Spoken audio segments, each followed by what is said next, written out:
August 17, 1943, 7:42 hours, Dobodura airfield, New Guinea. Technical Sergeant James McKenna crouched under the left wing of a P-38 Lightning, watching Second Lieutenant Robert Hayes complete his pre-flight inspection. Hayes was 23 years old. He had flown 6 combat missions.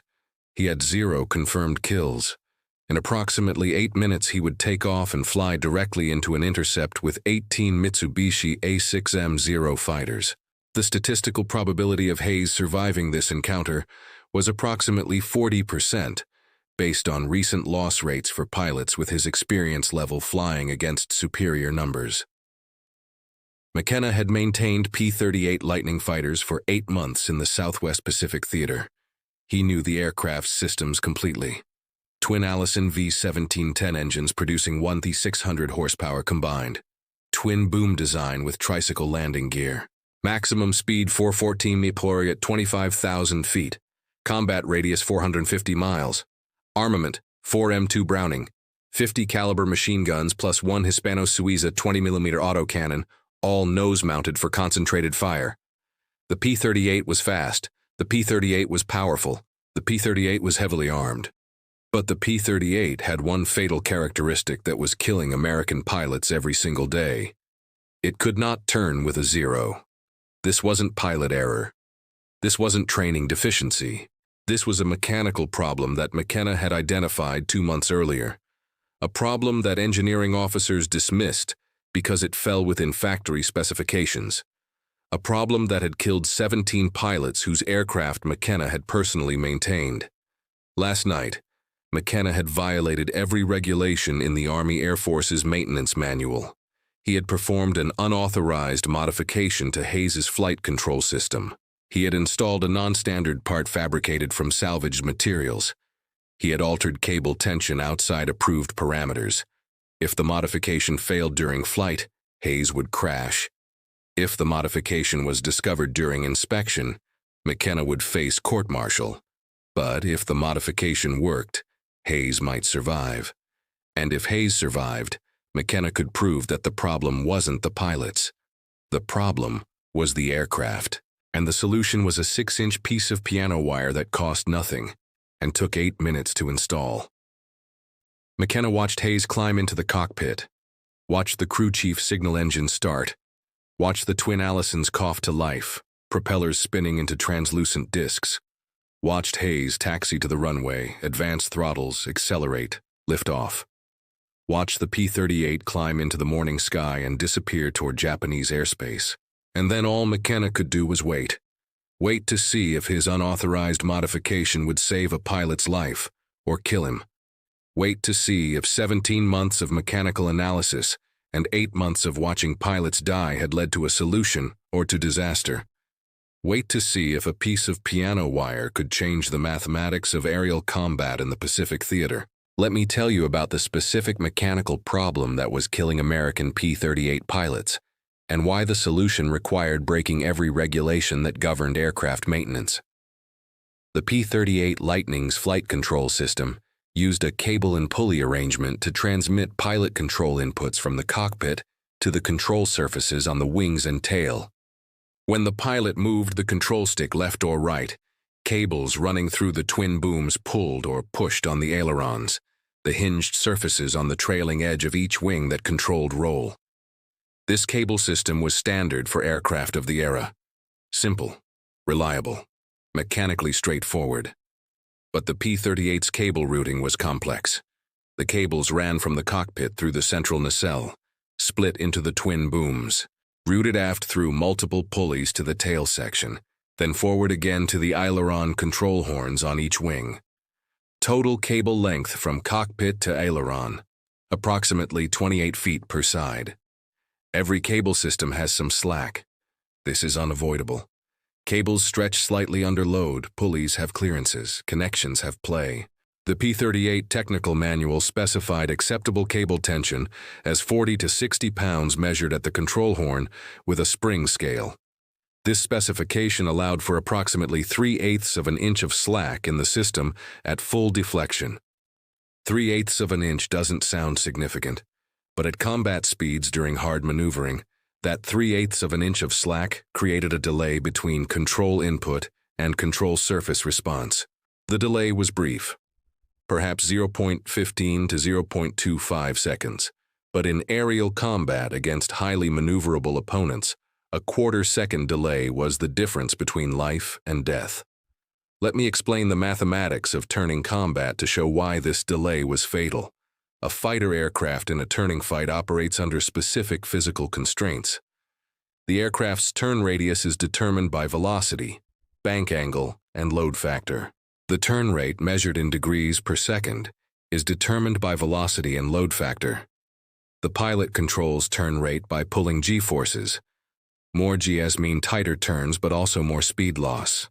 The specific formula for turn radius is r Darjas v2, gx n2's 1, where v is velocity, g is gravitational acceleration, 32.2 feet per second squared, and n is load factor in gs. The formula for turn rate is O Sergeant gx n2's 1 jars v, where O is angular velocity in radians per second. The P-38 Lightning at 250 mpis, in a maximum performance turn pulling 5 Gs, could achieve approximately 13 degrees per second turn rate, with a turn radius of approximately 850 feet. Let me show the calculation. 250 milliliters equals 367 feet per second. At 5 Gs, turn radius equals 3672, 32.2 x 25.1, 134,689, 32.2 x 4.899, or 134,689, 157.7, 854 feet. Turn rate equals 32.2 x 4.899, 367, 0.43 radians per second, 13.3 degrees per second. The Mitsubishi A6M0 at the same speed pulling 5 Gs could achieve approximately 18 degrees per second turn rate with a turn radius of approximately 650 feet. The Zero's lighter wing loading allowed higher sustained turn rates. Calculate 250 millibars p equals 367 feet per second. At 5 Gs with lower wing loading, the Zero could sustain slightly higher G loading in the same turn. Effective load factor approximately 5.5 degrees due to lower induced drag. Turn radius equals 3672, 32.2 x 31.251, or 134,689, 32.2 x 541, or 134,689, 174.2, 773 feet. But Japanese pilots typically flew tighter radius turns at lower speed. At 200 miles, 293 FPS, and 5 Gs, turn radius equals 2932, 32.2 is 428.99, or 85,849, 157.7, 544 feet. Turn rate equals 0.54 radians per second, or 18.6 degrees per second. The Zero could turn inside the P-38's radius and point its nose at the P-38, approximately 40% faster in terms of angular velocity. This performance advantage was inherent to the Zero's design. Wing loading of 21 pounds per square foot versus the P-38's 53 pounds per square foot.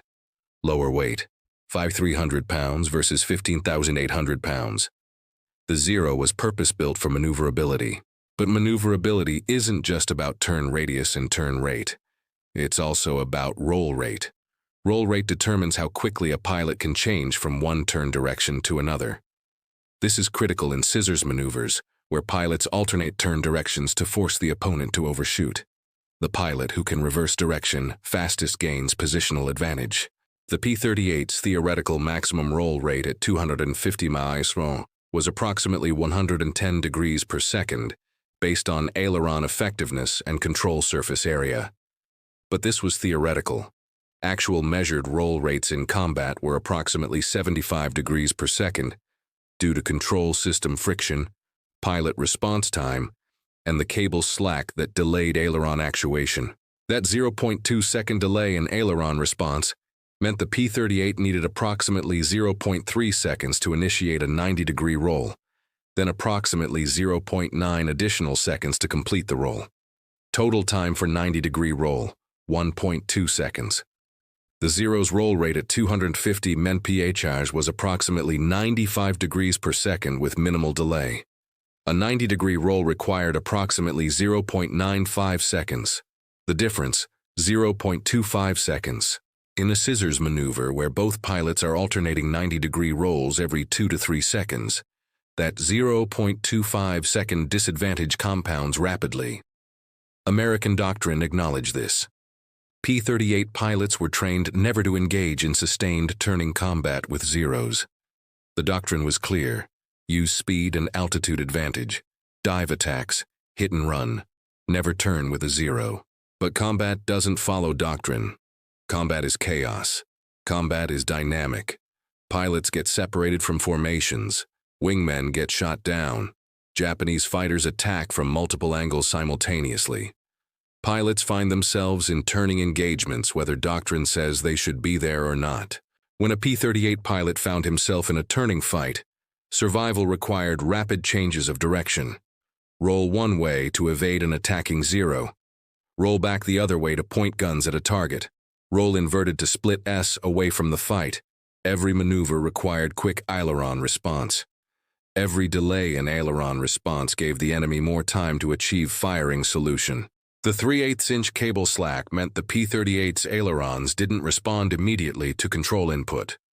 The pilot moved the stick, the cable took up slack. Then the aileron moved. This 0.15 to 0.25 second delay was enough for a 0 pilot to anticipate the P-38's role and position for deflection shooting. Japanese 0 pilots had learned to exploit this delay. They would bait P-38s into turning engagements, force the American pilot to reverse direction, then time their own maneuver based on the known delay in the P-38's response. The timing was predictable. The delay was consistent. Japanese pilots who learned this timing could achieve kills against P-38s they should not have been able to hit. McKenna had identified this problem through direct observation. He felt the slack when he tensioned cables during maintenance. He heard it in the way the cables sounded when plucked. He saw it in combat reports from pilots who described their aircraft feeling slow to respond or mushy during hard maneuvering. He connected these observations to casualty patterns. In the 6 weeks before August 17, 1943, the 5th Air Force operating in New Guinea had lost 37 P-38s in combat. McKenna had reviewed the circumstances of these losses through informal discussions with other mechanics and with surviving pilots. 29 of the 37 losses occurred during or immediately after turning engagements. The pilots had tried to maneuver. Their aircraft had responded too slowly. Japanese fighters had achieved firing solutions. The P-38s had been destroyed. 29 pilots dead because their aircraft couldn't respond fast enough. Not because the pilots were incompetent. Not because they violated doctrine. Because the cable system had 3/8 of an inch of slack that delayed control response by a quarter second. McKenna had reported this problem to his engineering officer in June 1943. He had explained the slack in the cable system. He had described how this slack created response delay. He had suggested increasing cable tension to eliminate the slack. The engineering officer had measured cable tension on multiple aircraft. All cables measured within specification, 40 to 60 pounds, factory approved. The officer had told McKenna that changing cable tension outside specifications would void the aircraft warranty and required approval from Lockheed Engineering in Burbank, California. No approval would be forthcoming. The issue was closed, but pilots kept dying, and McKenna kept watching them die. And McKenna knew the problem was solvable. All you had to do was eliminate the slack. Let me tell you about the specific pilots whose deaths convinced McKenna to take action regardless of regulations. First pilot, Second Lieutenant David Chen, age 21, from Sacramento, California. Chen had been in theater 3 weeks when he flew his first combat mission on July 9, 1943. Fighter sweep over New Guinea. Chen encountered 4 zeros at 14,000 feet. He followed doctrine. Dove from altitude, built speed, made one firing pass, broke away. But 1 0 reversed and got on Chen's tail. Chen tried to roll away. His wingman later reported that Chen's aircraft seemed slow to respond, like there was a delay between control input and aircraft movement. The delay was just long enough for the 0 to achieve deflection and fire. Chen took 3 20mm cannon shells in his left boom. He survived this engagement because his wingman shot the 0 off his tail, but the incident was recorded in his combat report. Aircraft felt slow to respond during evasive maneuvering. Chen didn't fly again from Dobodura. His damaged aircraft went to depot maintenance. Chen was reassigned to a different squadron with a different aircraft. 3 weeks later, McKenna heard Chen had been killed over Rabaul. Same circumstances. Caught in a turning fight. Aircraft responded too slowly. Zero achieved firing solution. Chen crashed into the ocean. No parachute observed. Second pilot, Captain William Morrison. Age 28. From Denver, Colorado. Morrison was an experienced flight leader with 11 confirmed kills. He understood the P-38's limitations. He flew smart. On August 3, 1943, Morrison's flight engaged 8 Zeros over Oro Bay. Morrison shot down 1 Zero on his first pass. He climbed back to altitude for another attack. 2 Zeros reversed on him. Morrison tried to roll inverted and split S away. Standard evasive maneuver. His wingman heard him call over the radio. "Controls feel mushy, not responding right." The Zeros stayed with him through the maneuver. They fired continuously. Morrison's P-38 was hit multiple times. It entered a flat spin at 4,000 feet. Morrison didn't bail out. The aircraft impacted the jungle. The crash site was later investigated. Morrison's body was recovered. He had died on impact. The official accident report listed cause as pilot error during defensive maneuvering. But Morrison's crew chief, a mechanic named Rodriguez, didn't believe it. Rodriguez had maintained Morrison's aircraft. He knew Morrison's skill level. He reviewed every maintenance log. Engine settings normal. Control surface rigging within specification. Cable tensions within specification. Everything was correct per the technical manual. But Morrison was dead anyway. Rodriguez and McKenna discussed this in the maintenance hangar the evening after Morrison's funeral. Rodriguez was convinced something was wrong with the aircraft. McKenna agreed. They both understood the problem. The cable slack, but changing cable tension outside specification required engineering approval.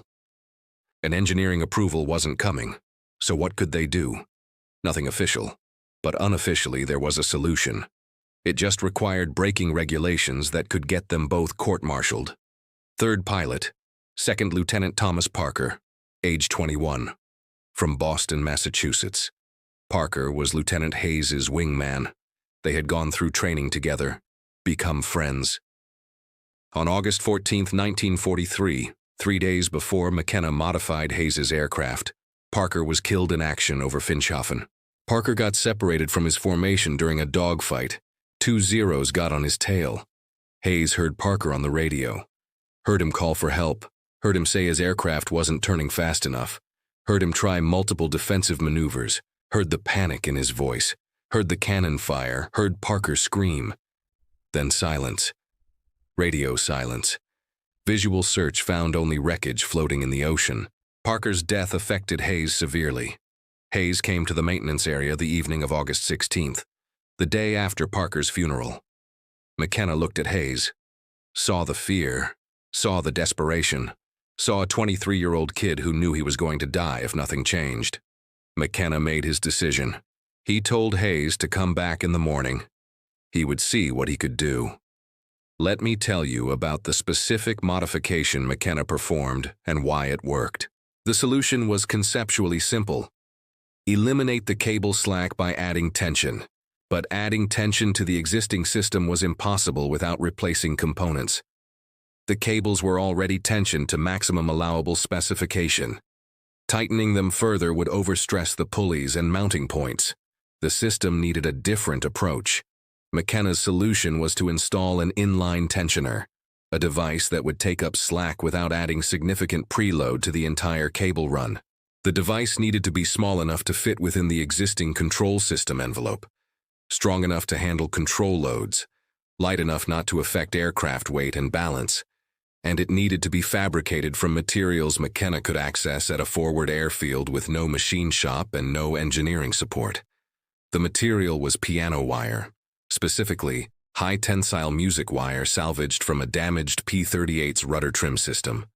Piano wire is spring steel, extremely high tensile strength, approximately 300,000 psi ultimate tensile strength for 0.040-inch diameter wire. This wire could handle the control loads without deforming. McKenna cut a 6-inch length of wire. Using pliers, he bent it into a Z shape. The Z configuration created two 90-degree bends with a straight section between them. This shape would function as an inline tensioner. One end would connect to the aileron control cable. The other end would connect to the pulley. The straight section between the bends would act as a spring, maintaining constant tension while allowing normal control deflection. The installation required accessing the cable system inside the left boom. McKenna removed the inspection panel. The interior was cramped, hot from the day's sun. McKenna worked by flashlight.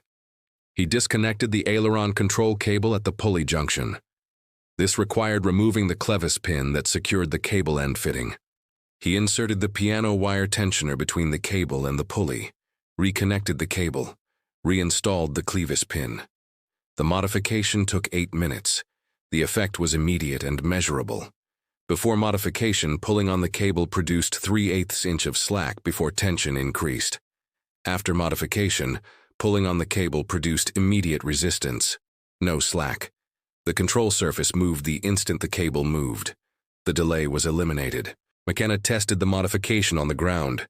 He sat in the cockpit, moved the control stick through full deflection. The ailerons responded immediately. No lag, no delay. He cycled the controls 20 times, checked for binding, checked for unusual resistance. Everything functioned normally. The modification added approximately 0.4 pounds to the cable tension. This was well within the structural capability of the system. The modification added approximately 0.02 pounds to the aircraft weight. This was negligible for weight and balance purposes. But McKenna had no way to test the modification in flight. He had no engineering data showing what would happen under aerodynamic loads at high speed. He had no safety analysis showing what would happen if the piano wire failed.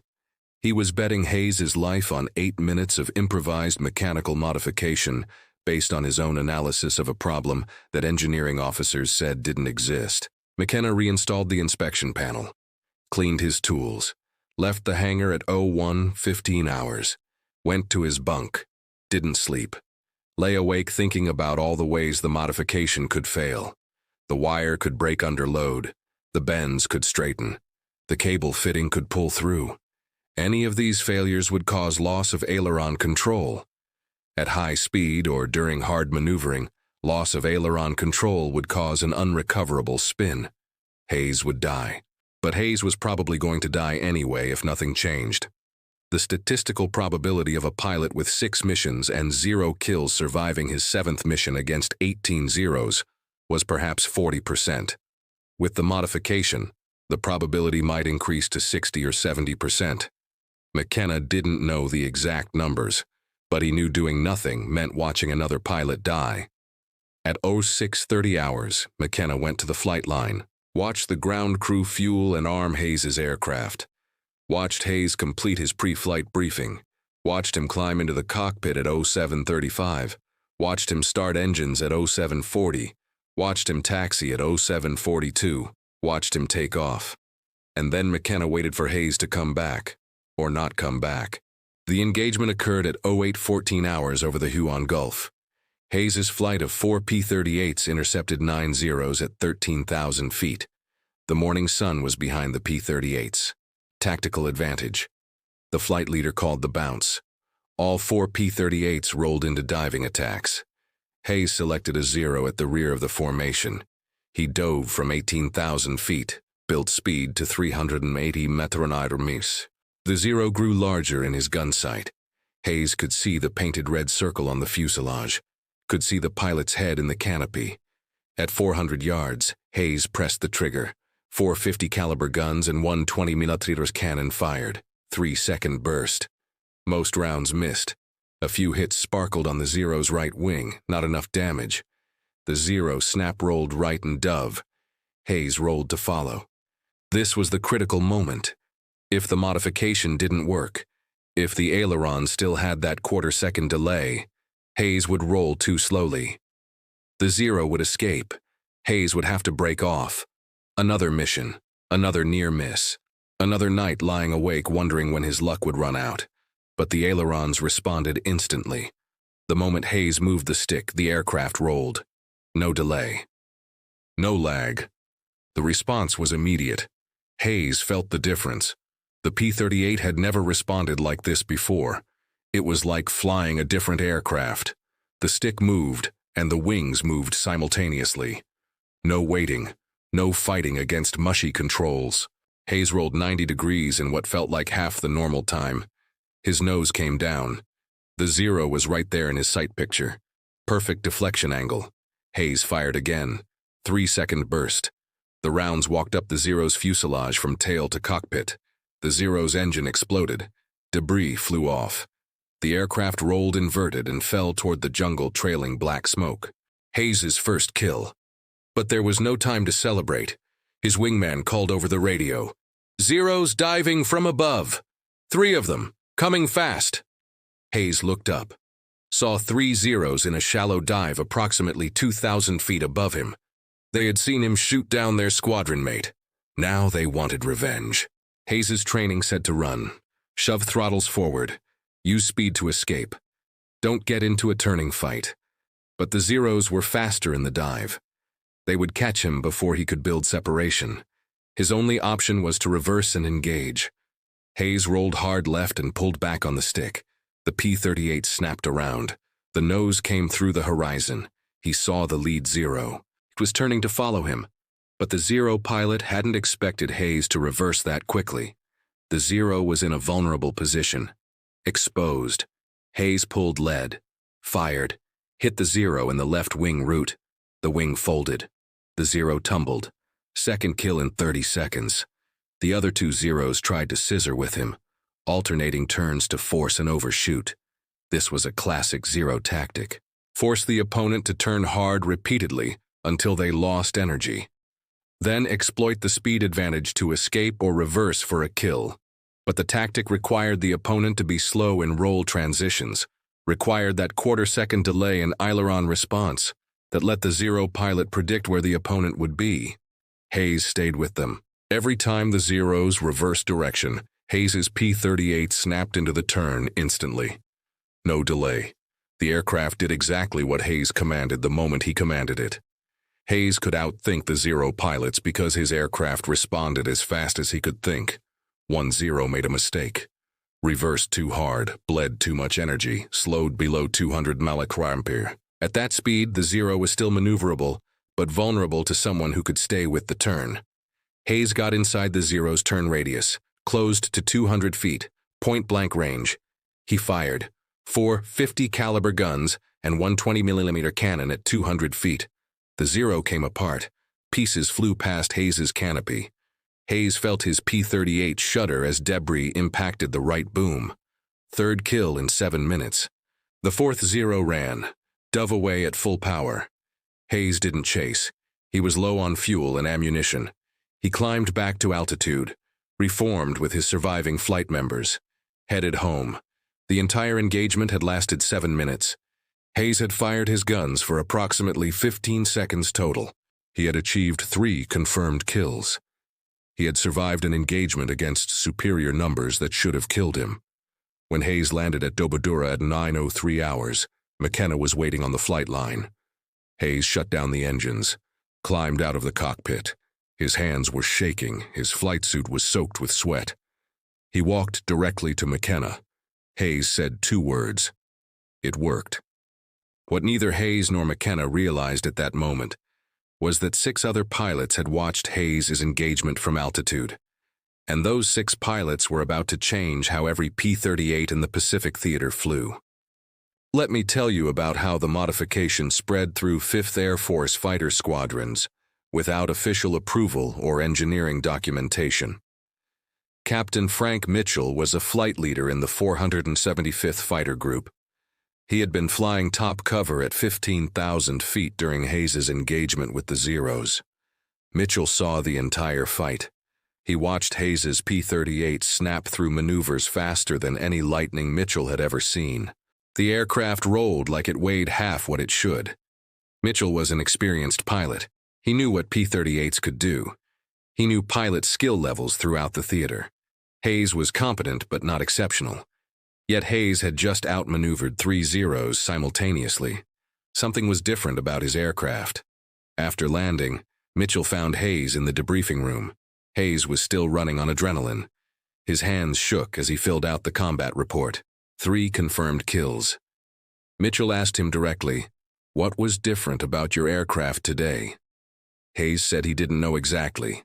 His aircraft just responded better. Faster. No delay in the controls. Mitchell asked if maintenance had done anything to the aircraft. Hayes said Mitchell should talk to Technical Sergeant McKenna. Mitchell found McKenna in the maintenance area 2 hours later. McKenna was working on a different P-38. His hands were black with grease. His coveralls were stained with hydraulic fluid. Mitchell asked him directly, "What did you do to Hayes's aircraft?" McKenna looked at Mitchell for a long moment. Then he explained, "The piano wire tensioner, the cable modification, the unauthorized change to the flight control system." Mitchell listened without interrupting. When McKenna finished, Mitchell asked if McKenna could do the same modification to Mitchell's aircraft. McKenna explained the risks. The modification wasn't approved, wasn't tested beyond Hayes's single mission. If something went wrong during flight, both McKenna and Mitchell would face charges. Court-martial, possible dishonorable discharge, maybe prison time for McKenna. But Mitchell had lost 4 pilots from his flight in the past month, all caught in turning fights they couldn't escape. If there was something that could help them survive, Mitchell wanted it. Regulations could wait until after the war. That evening, McKenna modified Mitchell's P-38. Same procedure, 6-inch piano wire tensioner, 8 minutes installation time. Mitchell flew the next morning. He came back enthusiastic. The aircraft rolled like a fighter instead of a heavy bomber. He told his wingman. The wingman asked McKenna for the modification. By August 20th, McKenna had modified 9 aircraft. Word spread through the squadron through informal channels. Pilots asking their crew chiefs if they had heard about the cable modification. Some crew chiefs refused, said it violated regulations, didn't want to risk court-martial. Other crew chiefs were willing to try. They asked McKenna to show them how. McKenna demonstrated the procedure. Cut 6 inches of piano wire. Bend into Z-shape. Install as inline tensioner. 8 minutes. Changes everything. The modification spread from pilot to pilot and mechanic to mechanic. No official documentation, no engineering approval. Just whispered conversations in ready rooms and maintenance areas. Hayes shot down 2 more Zeros on August 22nd, using the modified controls. Mitchell got 3 kills on August 25th. Other pilots started coming back from missions with kills. Pilots who had struggled for weeks, suddenly achieving success. The statistics were impossible to ignore. Before the modification became widespread, the average pilot in the 475th Fighter Group required approximately 12 combat missions to achieve his first kill. After the modification, the average dropped to approximately 7 missions. Kill-to-loss ratios improved. In July 1943, the 5th Air Force was losing 1.8 P-38s for every Zero destroyed. In August, the ratio improved to 1.3 to 1. By September, it reached approximate parity. 1 P-38 lost for every Zero destroyed. Lieutenant James Watkins was a crew chief with the 49th Fighter Group stationed at Guisap, approximately 70 miles from Dobodura. He heard about the modification from a pilot who transferred between units.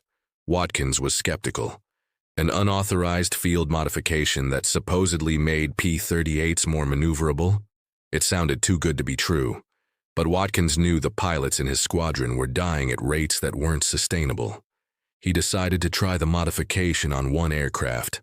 The pilot assigned to that aircraft was 2nd Lieutenant Michael Chen. No relation to the David Chen who had been killed in July. Michael Chen had been in combat for 8 weeks without achieving a kill. Not from lack of trying, just from bad luck and the P-38's sluggish roll response. Chen flew the modified aircraft on August 28th. He came back with his first kill. A Zero shot down during a turning engagement that Chen would normally have lost. Chen said the aircraft felt completely different, responded instantly, let him position for shots he couldn't have achieved before. Watkins modified 4 more aircraft. Other crew chiefs in the 49th Fighter Group started doing it too.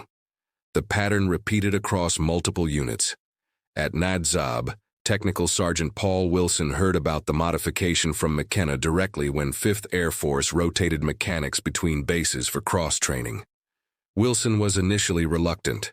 He had 18 years in military service. He understood regulations. He knew the consequences of unauthorized modifications. But Wilson had also lost 3 pilots in his squadron in 1 week, all in circumstances where faster roll response might have saved them. Wilson tried the modification on 2 aircraft. Both pilots came back enthusiastic about the improvement. Wilson modified 6 more aircraft over the next week. His squadron commander noticed the improved performance, but didn't ask questions. The commander understood that sometimes the best solution is to not ask how the problem was solved. At Finchhafen, Master Sergeant Robert Thompson independently developed a similar solution. Thompson hadn't heard about McKenna's modification. He had simply observed the same cable slack problem and implemented his own fix using spring steel from a damaged landing gear strut. Thompson's tensioner was slightly different in design, but achieved identical results. When Thompson later learned about McKenna's piano wire approach, he switched to that method because piano wire was easier to source and install. This parallel development by separate mechanics working on the same problem validates that the cable slack issue was real, and the solution was obvious to anyone who understood the mechanical system. By early September, approximately 40 P-38s in New Guinea had the modification. But the modification was also spreading to other theaters. Pilots transferred between units. Mechanics rotated between bases. Word spread through informal channels. Letters to friends, conversations during leave, casual mentions in the officers' club. By October, mechanics in Australia were installing the modification on P-38s undergoing depot-level maintenance. By November, mechanics in the Philippines were doing it. The modification spread through the entire Southwest Pacific Theater without ever appearing in a single official document. By early September, approximately 40 P-38s in New Guinea had the modification. The engineering officer at Dobodura noticed something was different with aircraft performance, but couldn't identify what had changed. Control cable tensions checked within specification during inspections, because crew chiefs learned to remove the tensioners before inspection and reinstall them afterward. The pilots knew. The mechanics knew. Nobody told the officers. The kill ratio continued improving. By mid-September, P-38s were achieving approximately 1.2 kills per loss. This was the first time in the Pacific War that American fighters were trading favorably against zeros in combat involving turning engagements. Something fundamental had changed in the tactical situation, but officially, nobody knew what. The statistical evidence became impossible to ignore by late September. Intelligence officers at 5th Air Force Headquarters began analyzing combat loss reports to identify patterns. They noticed distinct differences in loss rates between squadrons. The 475th Fighter Group at Dobodura, loss rate 3.2% per mission in July, 1.8% in September. The 49th Fighter Group at Gusap, loss rate 4.1% in July, 2.1% in September. The 8th Fighter Group at Nadzab, similar pattern of declining losses. But other squadrons showed no improvement. The 35th Fighter Group flying P-47 Thunderbolts, consistent loss rate around 2.5%. The 348th Fighter Group also flying P-47s, consistent 2.8%. The pattern was clear. P-38 units were showing dramatic improvement. Other aircraft types were not. Something specific to P-38 operations had changed. Intelligence officers looked for explanations. New tactics? No evidence of tactical changes in after-action reports. Better pilots? No evidence of significant personnel changes. Different missions? The mission profiles were identical to July. New aircraft models? All units were still flying P-38H models, same as July. The statistical pattern was undeniable, but the cause was inexplicable. The breakthrough came when a statistical analyst noticed that the improvement was not uniform across all P-38 squadrons. Some squadrons showed dramatic improvement. Others showed modest improvement. Still others showed no improvement at all. The analyst cross-referenced squadron locations. The squadrons showing maximum improvement were all based in New Guinea. Squadrons in Australia and the Philippines showed less improvement. This geographic correlation suggested the cause was something specific to New Guinea-based units. The analyst interviewed pilots from high-improvement squadrons. Several pilots mentioned that their aircraft handled better than before. When pressed for details, pilots described faster roll response. When asked when the improvement started, pilots consistently identified late August. When asked if any modifications had been made to their aircraft, pilots said they didn't know officially, but suggested the analyst talk to maintenance crews. The analyst interviewed mechanics. Most were evasive, said they hadn't done anything unusual, standard maintenance procedures. But one young mechanic, under direct questioning about unauthorized modifications, admitted that some aircraft might have had their control cables adjusted for better tension. The analyst asked how this adjustment was made. The mechanic said he wasn't sure he should discuss it. The analyst assured the mechanic he wasn't investigating violations, he was trying to understand what was working. The mechanic described the piano wire tensioner. The analyst wrote a report, Unauthorized Field Modifications to P-38 Control Systems. Widespread implementation across multiple squadrons. Strong correlation between presence of modification and improved combat performance. Recommendation: formal engineering evaluation before taking enforcement action. This report reached 5th Air Force Headquarters in early October, which prompted the inspection that discovered the tensioners and triggered the investigation. Let me tell you about how Japanese pilots experienced this change and why they couldn't identify the cause.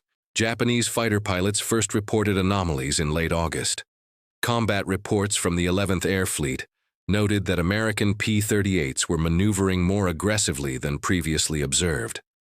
The reports described P-38s rolling faster into turns, reversing direction more quickly, maintaining position during scissors maneuvers.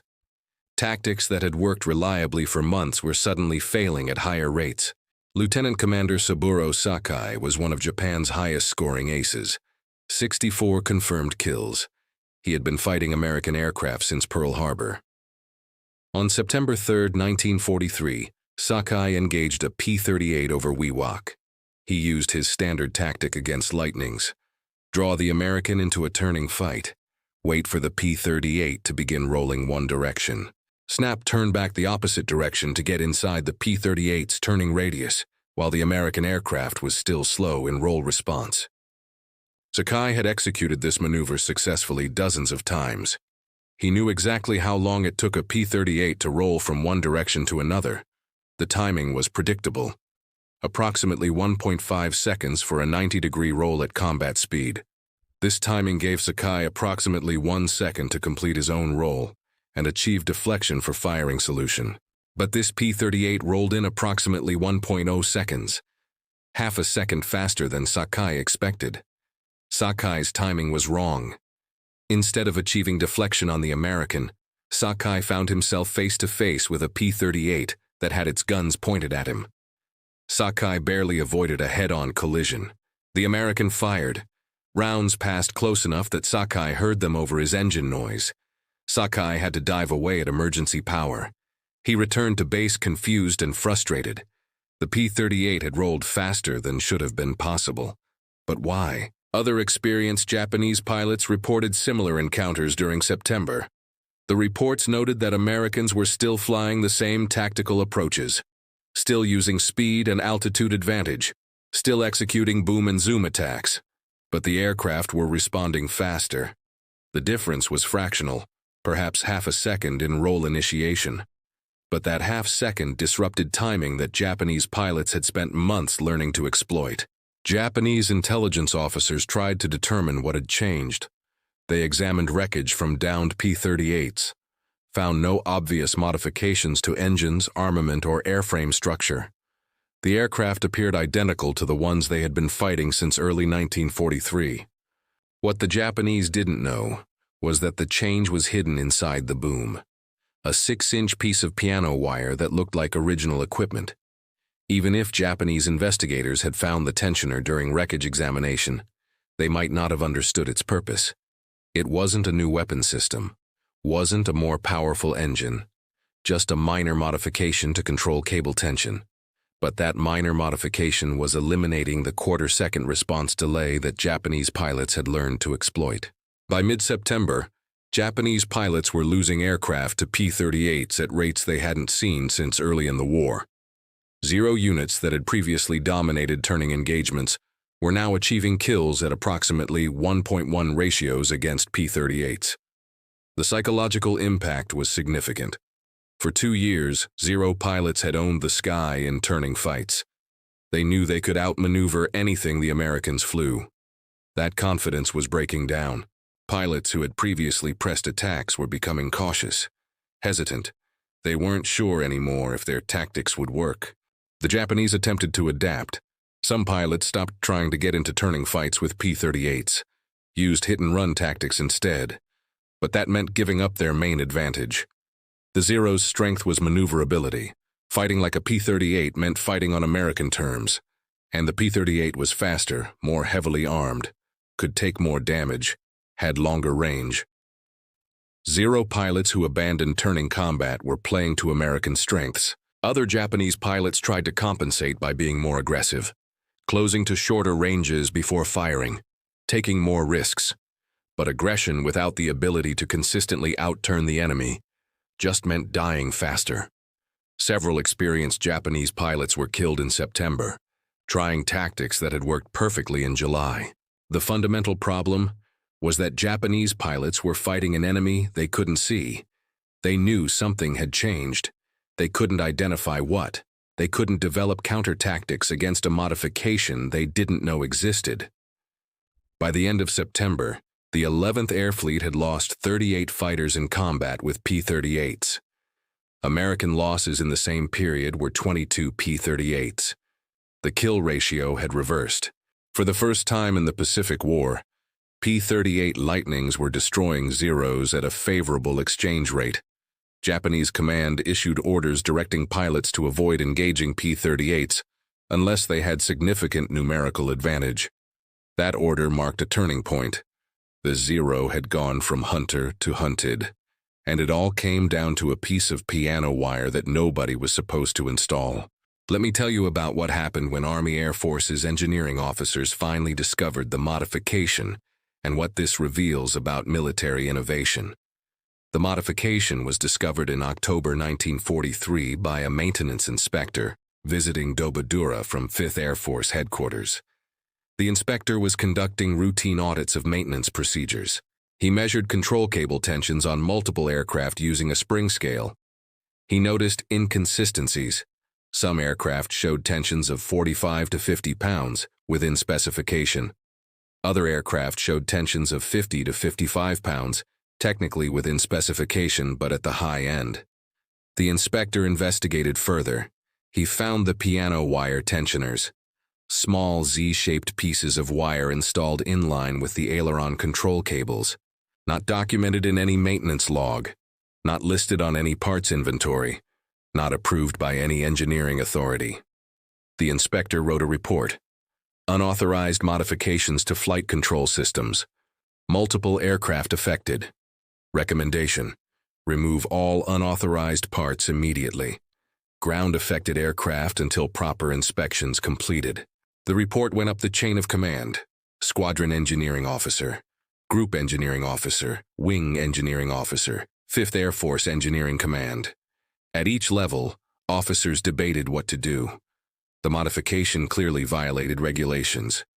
Field maintenance personnel had no authority to modify flight control systems. Using non-standard parts was prohibited. The mechanics who installed these modifications could face court-martial. But the modification was working. Fighter squadrons using the modification had measurably improved kill ratios. Pilot survival rates were higher. Loss rates were lower. The statistics were clear. Aircraft with the modification were more effective in combat than aircraft without it. The question wasn't whether the modification helped. The question was whether to punish the mechanics who had saved pilots' lives by violating regulations. The engineering command requested analysis from Lockheed. In November 1943, a 3-man engineering team from Lockheed's Burbank facility arrived in New Guinea. They examined the modification, measured cable tensions, calculated stress loads on pulleys and mounting points, analyzed the piano wire tensioner design, conducted ground tests, performed flight tests with and without the modification. Their conclusion was unambiguous. The modification was safe. The modification was effective.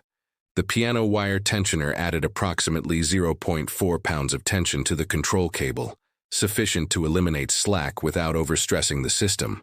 The improved aileron response time was measurable. Aircraft with the modification achieved 90-degree rolls approximately 0.4 seconds faster than unmodified aircraft. This improvement directly translated to improved combat performance. The Lockheed engineers stated in their report that the modification should have been part of the original design. The cable slack that caused the response delay was an oversight in the original control system design. The factory-specified cable tension range of 40 to 60 pounds was adequate for normal flight operations, but insufficient for hard combat maneuvering. The correct tension should have been 50 to 70 pounds with minimal slack. Lockheed incorporated a similar tensioning system into the P-38J model that entered production in December 1943. The production version used a manufactured spring tensioner instead of bent piano wire, but the principle was identical. Eliminate cable slack. Improve aileron response. The P-38J showed measurably improved roll performance compared to earlier models. Test pilots reported the aircraft handled better in hard maneuvering. Combat pilots reported improved survivability in turning engagements. But Technical Sergeant James McKenna never received official credit for the modification. No commendation, no medal, no mention in any official report or documentation. The Lockheed engineering report attributed the control system improvement to engineering analysis of combat performance feedback. McKenna's name didn't appear anywhere in official records. This was deliberate omission. The Army Air Forces could not officially acknowledge that an unauthorized field modification by an enlisted mechanic had solved a design problem that engineering officers had dismissed as non-existent. Acknowledging McKenna's contribution would require acknowledging that the original design was flawed, that pilots had died because of that flaw, that engineering officers had failed to recognize the problem when mechanics reported it. The institutional incentive was to attribute the solution to proper engineering channels, rather than to an enlisted mechanic who violated regulations. McKenna remained at Dobodura through early 1944. He continued maintaining P-38s. He continued installing piano wire tensioners on aircraft until the P-38J model with factory tensioners began arriving in theater in February 1944. He was never reprimanded for the unauthorized modifications.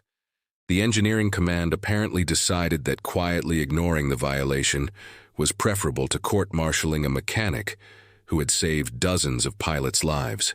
McKenna was promoted to Master Sergeant in March 1944. He transferred to the Philippines in August 1944. He served in maintenance units through the end of the war. He was discharged in December 1945 with an honorable discharge and standard service ribbons. No special recognition for his contribution to P-38 combat effectiveness. Let me tell you about what happened to the pilots whose lives were affected by McKenna's modification, and what this reveals about the true cost of bureaucratic inertia. Lieutenant Robert Hayes survived the war. He flew 63 combat missions.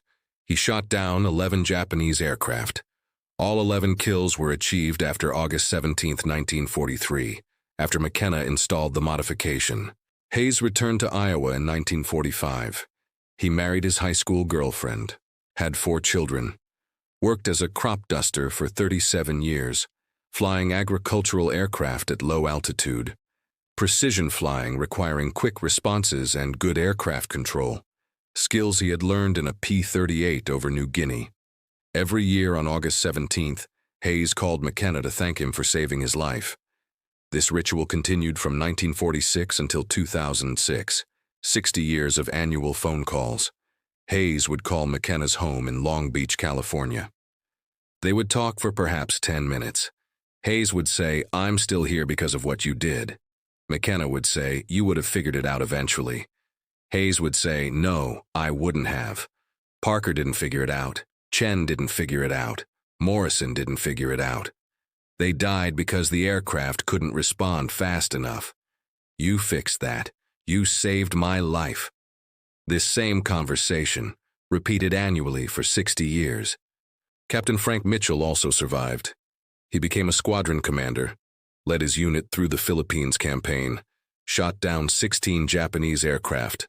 After the war, he stayed in the Air Force, retired as a colonel in 1963.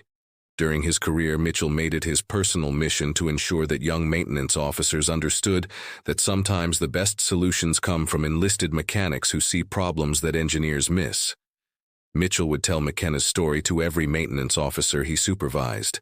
The unauthorized modification, the piano wire tensioner, the lives saved.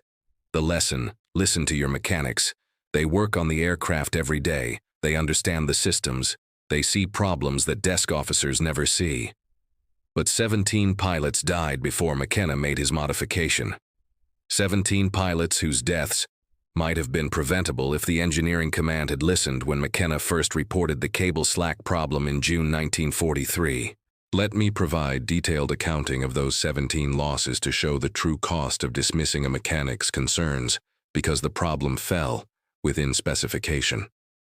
July casualties: 6 pilots killed in action, 4 during turning engagements where combat reports specifically noted aircraft felt slow to respond, or controls felt mushy during maneuvering. 2 pilots bailed out of aircraft that entered uncontrolled spins after attempting hard reversals during combat. Both parachutes failed to deploy. Both pilots died. August weren't the 16 casualties. 11 pilots killed in action, 8 during turning engagements, 2 during attempted split S maneuvers where the aircraft failed to roll inverted fast enough and entered uncontrolled dives, 1 during a defensive scissors where the pilot's aircraft couldn't match the reversal rate of the attacking Zero. All 17 casualties occurred in circumstances where improved roll response might have prevented loss of aircraft and pilot. 17 pilots, average age 24, combined total of 73 combat missions flown, combined total of 19 confirmed kills achieved. All killed because their aircraft had 3/8 of an inch of cable slack that delayed aileron response by 0.2 seconds. All killed because engineering officers said the cable tension was within specification and refused to authorize a modification that would have cost nothing and taken 8 minutes to install. The mathematics of this situation reveal the bureaucratic calculus that killed these pilots. Consider the decision tree facing the engineering officer in June 1943 when McKenna first reported the cable slack problem. Option A: authorize field modification of cable tension. Risks: violation of factory specifications, potential warranty issues, potential structural failure if modification performed incorrectly. Benefits: potential improvement in combat performance, potential reduction in pilot casualties.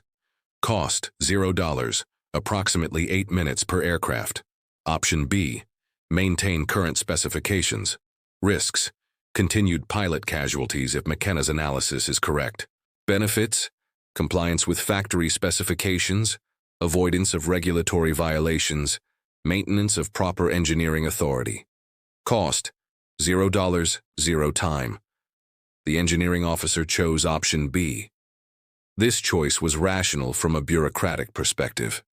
Option B had 0 immediate cost and 0 immediate risk to the officer's career. Option A had potential career risks if the modification caused accidents. The engineering officer chose personal career safety over pilot safety. This is how bureaucracy kills people. Not through malice, through risk-averse decision-making that prioritizes compliance over effectiveness. James McKenna chose differently. McKenna chose to violate regulations because he understood that compliance was killing pilots. He accepted personal risk of court-martial to save lives. This choice was not rational from a bureaucratic perspective. This choice put McKenna's career and freedom at risk. But this choice saved approximately 80 to 100 pilots' lives based on improved survival rates in squadrons that used the modification. Let me conclude with analysis of what McKenna's story reveals about innovation in military organizations and why unofficial solutions often precede official recognition. Military organizations operate under strict regulatory frameworks. These frameworks exist for good reasons: safety, accountability, quality control, standardization. Individual aircraft mechanics cannot be permitted to modify flight control systems based on personal judgment. The risk of catastrophic failure from improperly executed modifications would be unacceptable. One mechanic installing a modification incorrectly could kill a pilot and destroy $1 million aircraft. Therefore, modifications must be approved through formal engineering channels. Designs must be analyzed. Safety factors must be calculated. Testing must be performed. Documentation must be created. These processes take time, months, sometimes years. But these frameworks also create inertia. Problems are identified, solutions are proposed. But implementation requires approval through hierarchical chains of command. Consider the process McKenna's modification should have followed under proper procedures. First, McKenna would submit a maintenance discrepancy report describing the cable slack problem. Second, the squadron engineering officer would review the report and determine if investigation was warranted. Third, if investigation was warranted, the officer would request technical assistance from group-level engineers. Fourth, group engineers would analyze the problem and determine if it fell within their authority to address or needed referral to higher authority. Fifth, assuming the problem was significant enough to warrant action, a formal modification proposal would be written and submitted to 5th Air Force Engineering Command. Sixth, Air Force engineers would review the proposal and determine if it required consultation with the aircraft manufacturer. Seventh, assuming manufacturer consultation was required, the proposal would be forwarded to Lockheed. Eighth, Lockheed engineers would analyze the problem, develop a solution, design the modification, create technical drawings, perform stress analysis, conduct safety testing, and document the results. Ninth, the approved modification would be issued as a formal engineering change proposal. 10th, the change proposal would be distributed to field maintenance units for implementation. This process, following proper procedures, would require a minimum of 6 months. More realistically, 9 to 12 months. During that time, pilots would continue dying because their aircraft had cable slack that delayed control response by 0.2 seconds. McKenna's choice was to follow proper procedures and watch pilots die for 6 months while the bureaucracy processed his report, or to violate proper procedures and implement a solution that might save pilots immediately. Combat doesn't wait for procurement processes. Combat happens now, pilots die now. The enemy adapts now. Solutions are needed now. But official channels require time that combat operations don't have. This creates pressure for unofficial solutions, field modifications, improvised repairs, unauthorized adaptations, actions taken by personnel who see problems and implement solutions without waiting for permission. These unofficial solutions carry risks. They violate regulations. They bypass safety processes. They undermine standardization. An improperly installed piano wire tensioner could cause control cable failure during high-stress maneuvering. The cable could slip off the tensioner. The tensioner could break. The pulley mounting could fail under increased load. Any of these failures would cause loss of aileron control at the worst possible moment. The pilot would die, the aircraft would be destroyed, and McKenna would be court-martialed for causing the death through unauthorized modification. But pilots were already dying. The official system was already failing to protect them. McKenna's calculation was that the risk of the modification causing a death was less than the certainty of the existing problem causing deaths. He was probably correct. Across hundreds of installations of the piano wire tensioner, no failures were ever attributed to the modification itself. The design was fundamentally sound. The implementation was relatively simple. The failure modes were unlikely. The modification improved safety by improving aircraft performance. But none of this was known with certainty when McKenna made the first installation on Hayes's aircraft. These unofficial solutions violate regulations. They create risk. They bypass safety processes. They undermine standardization. But they also solve problems that official processes cannot address quickly enough. The tension between regulatory compliance and operational necessity, is inherent to military organizations. The balance between these competing requirements determines whether organizations can adapt faster than their enemies. German military organizations in World War II showed high adaptability to field conditions because they permitted significant authority at lower command levels. Soviet military organizations showed lower adaptability because they demanded strict adherence to centralized planning. American military organizations fell somewhere in the middle, with official processes that were slow but unofficial processes that allowed rapid adaptation through field modifications that were later officially adopted. The eventual official recognition of the modification, when Lockheed incorporated similar tensioning systems into production P-38J models, validated McKenna's analysis. The modification was correct. The modification was safe.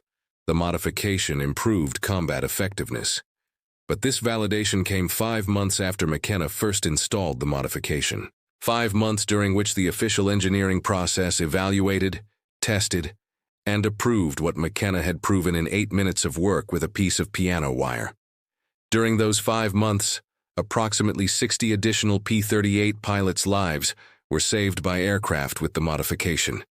If McKenna had waited for official approval, those 60 pilots would likely have died.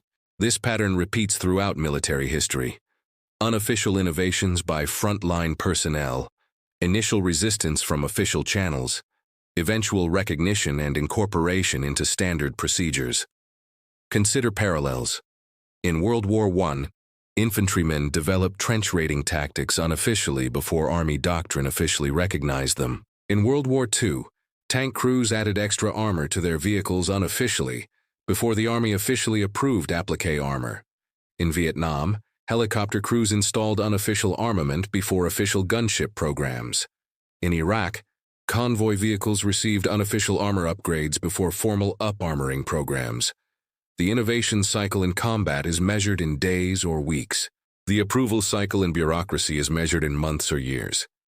The gap between these timescales creates space for individuals like McKenna who see problems, implement solutions, and don't wait for permission. McKenna's modification succeeded because it solved a real problem that was killing real pilots. The solution was simple.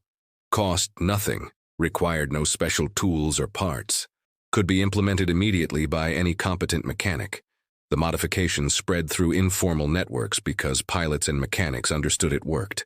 They could see the results: improved combat performance, reduced casualties, better survival rates. The evidence was undeniable. But the modification also created problems. No engineering documentation, no safety analysis, no standardization of implementation. Some mechanics installed the modification correctly. Others might have installed it incorrectly. No quality control, no oversight. This lack of standardization created risk. An improperly installed tensioner could fail during combat maneuvering, causing loss of control. But pilots and mechanics collectively judged that this risk was acceptable, given the alternative of certain death from aircraft that couldn't respond fast enough. The eventual official recognition of the modification, when Lockheed incorporated similar tensioning systems into production P-38J models, validated McKenna's analysis. The modification was correct. The modification was safe. The modification improved combat effectiveness. But this validation came 5 months after McKenna first installed the modification. 5 months during which the official engineering process evaluated, tested, and approved what McKenna had proven in 8 minutes of work with a piece of piano wire. This pattern repeats throughout military history. Unofficial innovations by frontline personnel, initial resistance from official channels, eventual recognition and incorporation into standard procedures. The innovation cycle in combat is measured in days or weeks. The approval cycle in bureaucracy is measured in months or years. The gap between these timescales creates space for individuals like McKenna who see problems, implement solutions, and don't wait for permission. James McKenna died in 2006 at age 88. He was buried in Pacific View Memorial Park in California. His obituary mentioned his service as an aircraft mechanic during World War II. It did not mention the piano wire tensioner. Did not mention that he changed how American fighters flew in the Pacific. Did not mention that he saved approximately 100 pilots' lives. Did not mention that his unauthorized modification became standard equipment on later P-38 models. His garage in Long Beach is still there. Different owner now. Different equipment, different purposes. But on the wall in the back office there is a faded photograph. A young man in mechanics coveralls standing next to a P-38 Lightning at an airfield surrounded by jungle. The date written on the back of the photograph is August 1943, New Guinea. That photograph is the only physical evidence that James McKenna existed, the only memorial to a mechanic who saw a problem, implemented a solution, violated regulations, and saved 100 lives. That is how innovation actually happens in war. Not through official channels or engineering committees, through mechanics who see problems and implement solutions, through pilots who trust their mechanics more than they trust regulations, through informal networks that spread effective solutions faster than official bureaucracy can approve them, through individuals who accept personal risk to solve problems that official processes are too slow to address. The mathematics of McKenna's decision were simple. 17 pilots had died. More would die without intervention. The solution required 8 minutes and a piece of piano wire. The cost of failure was one pilot's death. The cost of success was potential court-martial. McKenna chose to accept that cost, and approximately 100 pilots survived because he made that choice. That is the real story of the P-38's control cable modification. Not a story about clever engineering. A story about bureaucratic inertia that kills people, and about individuals who violate regulations to save lives. A story about the gap between official processes and operational necessity. A story about how real innovation happens in military organizations despite the systems designed to control innovation. August 17, 1943, 07:42 hours. A mechanic watched a pilot take off in an aircraft with an unauthorized modification. The mechanic didn't know if the modification would work. He only knew that doing nothing meant watching another pilot die. So he did something. And that something changed the mathematics of air combat in the Pacific theater. Changed kill ratios from 1.8.1 American losses to 1.2.1 American wins. Changed survival rates for pilots flying P-38s against zeros. Changed how Lockheed designed control systems for future aircraft. All because one mechanic spent 8 minutes with a piece of piano wire and decided that saving lives was more important than following regulations.